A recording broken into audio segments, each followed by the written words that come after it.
दिमागी स्तर पर स्वीकार करना। जो लोग आर्थिक रूप से कमजोर होते हैं, उनको शुरू में ऐसे बयानों से कुछ मदद नहीं मिलती, जैसी कि मैं स्वस्थ हूँ, मैं समृद्ध हूँ, मैं सफल हूँ। ऐसे स्टेटमेंट्स कंडीशंस को और ज्यादा खराब कर देते हैं। इसका कारण है कि सबकॉन्शियस माइंड सिर्फ वो ही स्वीकार करता है जो आइडिया और फीलिंग डोमिनेंट यानी दिमाग में हवा होती है। जब वो बोलते हैं कि मैं समृद्ध हूँ, तो उनके अंदर कमी यानी अनुभव की भावना ज्यादा मजबूत होती है, ना कि समृद्ध होने की। इसलिए वो खुद से बात करते हैं कि मैं समृद्ध नहीं हूँ, मैं तो गरीब हूँ। कमी की भावना इतनी मजबूत होने से पुष्टि भी कमी को ही बढ़ावा देती है।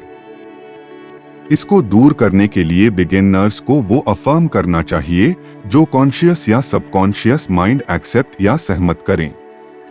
उसके बाद दिमाग में कोई विरोधाभास नहीं होगा। हमारा अवचेतन मन हमारी भावनाओं, हमारे विश्वासों और दृढ़ विश्वास को जैसा है वैसा स्वीकार कर लेगा। हम अपने अवचेतन मन को इस बात की पुष्टि करता है कि मैं व्यस्त रख सकता हूँ, जैसे मैं हर रोज समृद्ध हो रहा हूँ, मेरी दौलत या ज्ञान साथ में बढ़ रही है, मैं फाइनेंशियली आगे बढ़ रहा हूँ। इस तरह की पुष्टि मन में संघर्ष पैदा नहीं करेगा।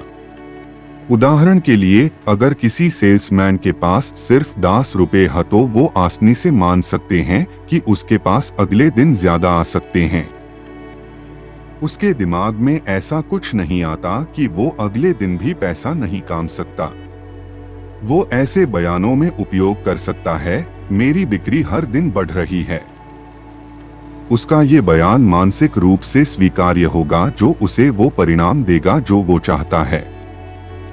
लेकिन तब भी सच होगा जब वो सोचेगा, बोलेगा या उसे अनुभव करेगा कि भगवान के पास धन की कोई कमी नहीं है।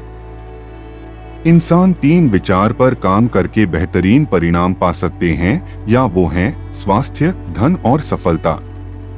स्वास्थ्य भगवान की एक गुणवत्ता है। धन भगवान की है जो कभी खत्म नहीं होगी। सफलता भी भगवान की है क्योंकि भगवान हर चीज में सफल होते हैं।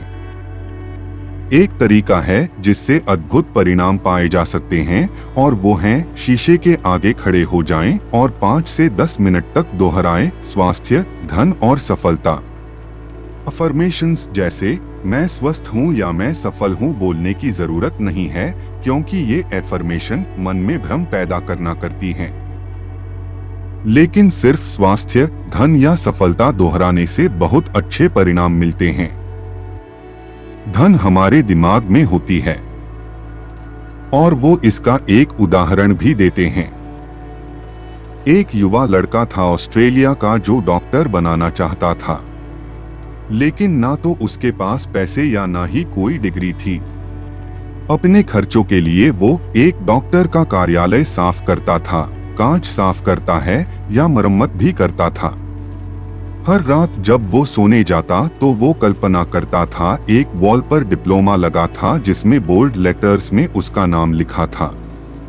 वो मेडिकल बिल्डिंग में दीवार पर लगे डिप्लोमा साफ करता था। इसके लिए उसके लिए ये कल्पना करना मुश्किल नहीं था। ऐसा उसे कुछ महीनों तक अनुसरण किया। कुछ समय बाद हमें परिणाम मिलने शुरू हो जाते हैं। एक डॉक्टर को वो लड़का पसंद आया और उस डॉक्टर ने उस लड़के को अपने पास ट्रेनिंग पर रखा लिया या उसे कुछ चीजों की ट्रेनिंग दी। डॉक्टर ने उसे अपने खर्चे पर हाई स्कूल और फिर कॉलेज भी भेजा। ये लड़का आगे चलकर कनाडा का एक बहुत बड़ा डॉक्टर बना।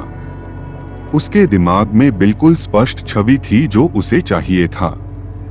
उसके पास सपना था क्योंकि उसकी दौलत उसके दिमाग में थी।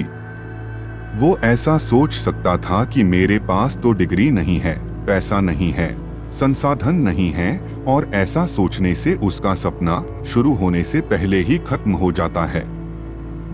उसकी दौलत उसके विचार में थी या खुद की आध्यात्मिक शक्ति को इस्तेमाल करने में थी, जिसने उसे और सफल बनाया।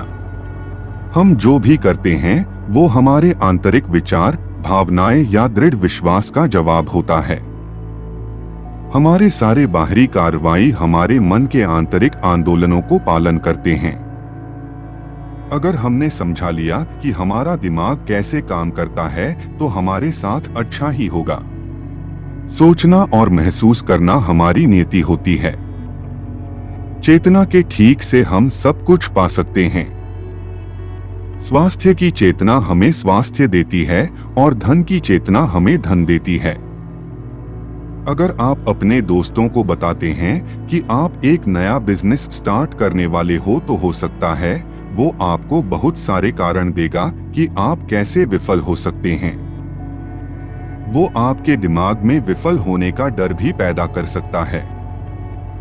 लेकिन जब आप जागरूक हो जाते हैं आध्यात्मिक शक्ति के बारे में, मेरे जो आपके विचारों का जवाब करता है, तो आप दुनिया के सारे रिजेक्शंस को अवॉइड कर देते हैं और आपको पता होता है कि सफल होने के लिए सारी शक्ति या ज्ञान आपके पास है।